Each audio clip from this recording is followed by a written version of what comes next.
Hello friends, ఈ వీడియోలో విరాట్ కోహ్లీ జీవిత చరిత్ర చూద్దాం. మాజీ టీ20 కెప్టెన్ నవంబర్ 5, 1988న ఢిల్లీలోని ఉత్తమ్ నగర్లోని పంజాబీ కుటుంబంలో జన్మించాడు. అతని తండ్రి ప్రేమ్ కోహ్లీ ఒక క్రిమినల్ లాయర్ మరియు అతని తల్లి సరోజ్ కోహ్లీ గృహిణి. అతను దంపతులకు మూడవ సంతానం, ఒక అన్నయ్య వికాస్ కోహ్లీ మరియు ఒక అక్క భావన కోహ్లీ. విరాట్ తన బాల్యంలో ఎక్కువ భాగం ఢిల్లీలో గడిపాడు మరియు దేశ రాజధానిలో శిక్షణ కూడా పొందాడు. మరియు ఈ శిక్షణ, కృషి మరియు పట్టుదల అతన్ని విజయాల ఎత్తులకు నడిపించాయి. మీకు ఇష్టమైన భారతీయ బ్యాట్స్మెన్ విరాట్ కోహ్లీ చదువు గురించి మీరు ఖచ్చితంగా తెలుసుకోవాలని మాకు తెలుసు. కాబట్టి ఇదిగో. అతని కుటుంబం క్రికెట్ ఆడకుండా తనను ఎప్పుడూ నిరుత్సాహపరచనప్పటికీ అతను సరైన విద్యను పొందాలనే ఆసక్తిని కలిగి ఉన్నాడని కోహ్లీ పేర్కొన్న అనేక సందర్భాలు ఉన్నాయి. కాని అయ్యో, విధి ఒక చంచలమైన విషయం. విరాట్ కోహ్లీ ఢిల్లీలోని విశాల్ భారతి పబ్లిక్ స్కూల్లో 9వ తరగతి వరకు చదువుకున్నాడు. అతను తన క్రికెట్ కెరీర్ ఆకాంక్షలను మరింత పెంచుకోవడానికి 9వ తరగతిలో పశ్చిమ్ విహార్, ఢిల్లీలోని సేవియర్ కాన్వెంట్ స్కూల్కి మారాడు. పాఠశాలలో ఉన్నప్పుడు విరాట్ చరిత్రను ఇష్టపడేవాడు మరియు గతం గురించి మరింత తెలుసుకోవాలనే ఆసక్తిని కలిగి ఉన్నాడు.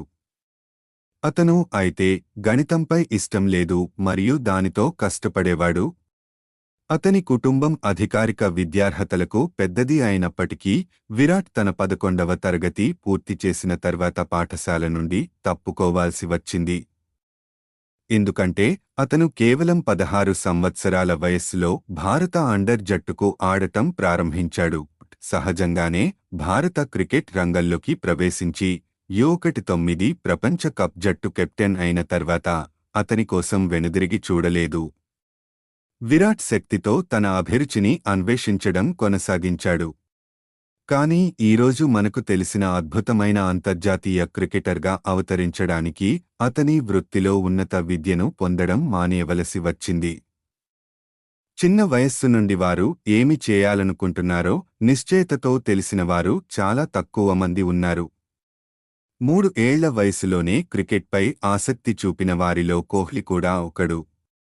నమ్మడం కష్టం కానీ నిజం.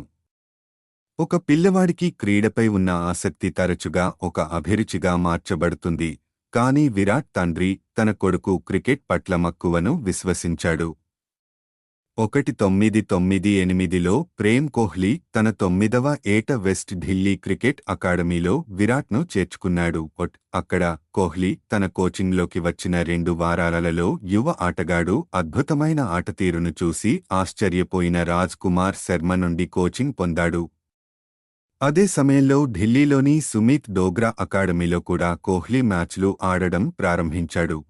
2002 నుంచి 2003 వరకు పాలి ఉమ్రిగర్ ట్రోఫీలో ఒక మ్యాచ్ని చూడటానికి రాజ్ కుమార్ శర్మ ఆశిష్ నెహ్రాను ఆహ్వానించినప్పుడు కోహ్లీ దృష్టిని ఆకర్షించడం ప్రారంభించాడు. విరాట్ కోహ్లీ ఢిల్లీ అండర్ జట్టులో సభ్యుడు మరియు అత్యధిక పరుగులు చేసిన ఆటగాడిగా నిలిచాడు. అతను 34.40 సగటుతో 172 పరుగులు చేశాడు. 2002-03 పాలి ఉమ్రిగర్ ట్రోఫీలో అద్భుతమైన ఆటతీరును ప్రదర్శించిన తర్వాత అతను జట్టు కెప్టెన్గా మారి 2003-04 ట్రోఫీకి నాయకత్వం వహించాడు. విరాట్ కోహ్లీ తర్వాత ఢిల్లీ అండర్ జట్టుకు ఎంపికయ్యాడు మరియు 2003-04 విజయ్ మర్చెంట్ ట్రోఫీలో పాల్గొన్నాడు. మరోసారి విజయ్ మర్చెంట్ ట్రోఫీ కోసం కింగ్ కోహ్లీ 4 మ్యాచ్లో 470 పరుగులతో అత్యధిక స్కోరర్గా నిలిచాడు. అతను తర్వాతి సీజన్లో మంచి ప్రదర్శనను కొనసాగించాడు మరియు ఢిల్లీ అండర్ జట్టు 2004-05 విజయ్ మర్చెంట్ ట్రోఫీని గెలుచుకోవడంలో సహాయపడాడు. 2006 నాటికి కోహ్లీ ఢిల్లీకి అరంగేట్రం చేసి రంజీ ట్రోఫీలో తమిళనాడుతో తన మొట్టమొదటి లిస్ట్ మ్యాచ్ ఆడటానికి సిద్ధంగా ఉన్నాడు. మ్యాచ్లో అతను అంతగా స్కోర్ చేయకపోయినా అతను గణనీయమైన ప్రతిభను కనబరిచాడు. దురదృష్టవశాత్తు రంజీ ట్రోఫీ మధ్యలో 2006 డిసెంబరులో గుండెపోటుతో తన తండ్రిని కోల్పోయినప్పుడు అతను వ్యక్తిగతంగా ఎదురుదెబ్బ చవిచూశాడు. అయినప్పటికీ భారత బ్యాట్స్మన్ అతనిని అతని మార్గం నుండి అడ్డుకోనివ్వలేదు. బదులుగా అతను తన పనితీరుకు ఆజ్యం పోసేందుకు దానిని ఉపయోగించాడు. తన తండ్రి చనిపోయిన ఒకరోజు తర్వాత రంజీ మ్యాచ్లో కర్ణాటకతో జరిగిన మ్యాచ్లో కోహ్లీ 90 పరుగులు చేశాడు. దేశవ్యాప్తంగా అసంఖ్యాకులకు స్ఫూర్తిదాయకంగా చరిత్రలో గుర్తించబడిన మ్యాచ్. వ్యక్తిగతంగా ఘోరంగా ఓడిపోయినా కూడా క్రికెటర్ తన లక్ష్యాల నుంచి ఎలా తప్పుకోలేదనడానికి ఇది నిదర్శనం. 2006లో ఇంగ్లండ్ టూర్ కోసం కోహ్లీ నిలకడగా మంచి ప్రదర్శన చేయడంతో భారత్ అండర్ జట్టులో చోటు సంపాదించాడు. విరాట్ కోహ్లీ భారత్ అండర్లో అద్భుతంగా ఆడాడు మరియు 2007లో T20 అరంగేట్రం చేశాడు. ఇది అంతర్జాతీయ క్రికెట్ కెరీర్కు నాంది. ఇది వేలాది మంది క్రికెట్ ఆకాంక్షలకు స్ఫూర్తినిస్తుంది మరియు అసంఖ్యాక క్రికెట్ అభిమానుల ఆకలిని తీర్చగలదు.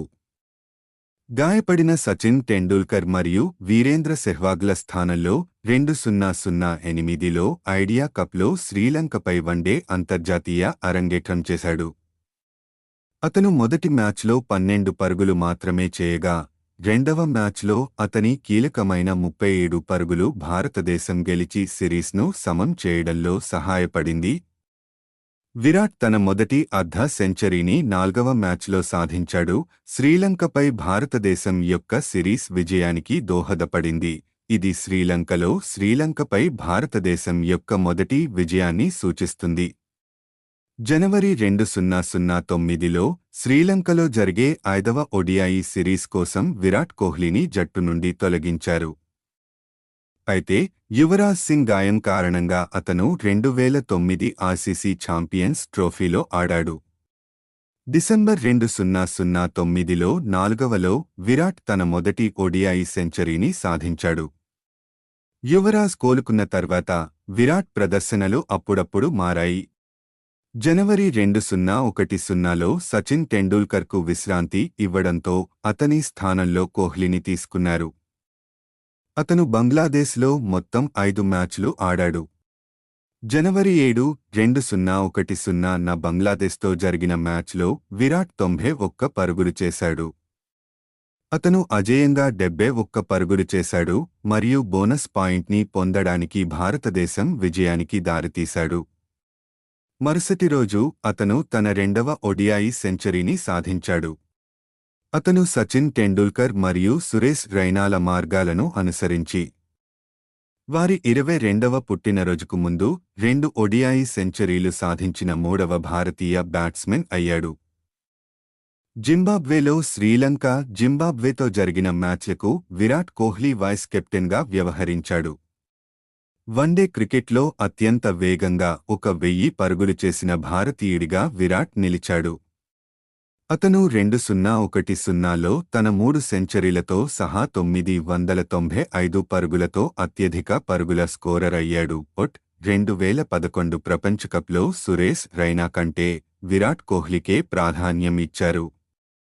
విరాట్ తన ప్రతిభను నిరూపించుకున్నాడు మరియు అతను ప్రపంచ కప్ అరంగేట్రంలో సెంచరీ చేసిన మొదటి భారతీయుడు. మ్యాచ్లో విరాట్ తన రన్ రేట్ను నిరంతరం కొనసాగించాడు. అతను 9 ఇన్నింగ్స్లో 35.25 సగటుతో 282 పరుగులు చేశాడు. వెస్టిండీస్లో విరాట్ కోహ్లీకి తొలి టెస్టు అరంగేట్రం కాస్త కష్టమైంది. జూన్ మరియు జూలై 2011లో అతను అనుభవం లేని ఆటగాళ్లతో పాటు టెస్ట్ జట్టులో ఎంపికయ్యాడు. విరాట్ 5 ఇన్నింగ్స్లో కేవలం 76 పరుగులు మాత్రమే చేశాడు. తర్వాత 4 మ్యాచ్లకు విరాట్ను టెస్ట్ జట్టులోకి తొలగించారు, అయితే యువరాజ్ గాయం కారణంగా అతన్ని రీకాల్ చేశారు.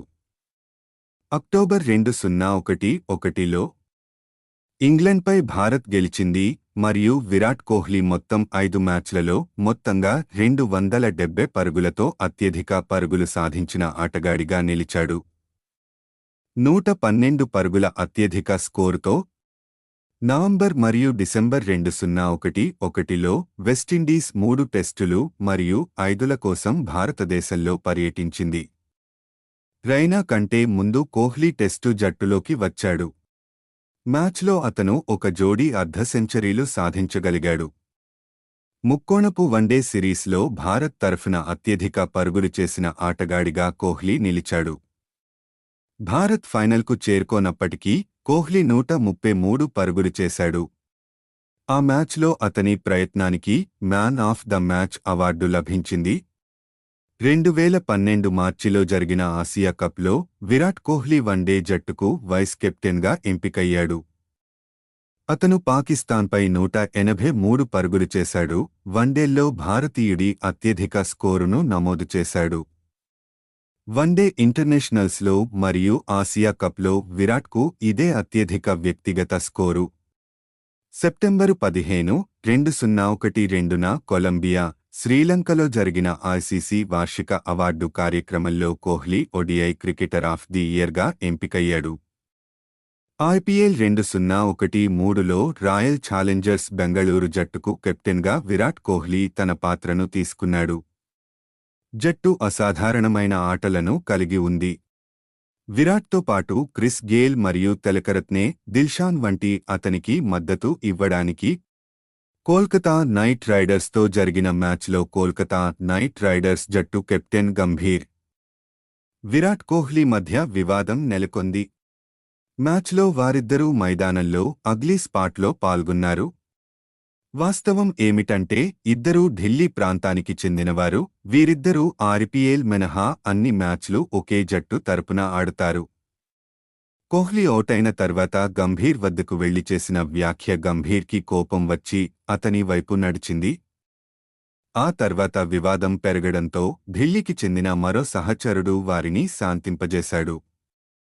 ఈరోజు విరాట్ కోహ్లీ అందరి మదిలో మెదులుతూ ఉన్నాడు.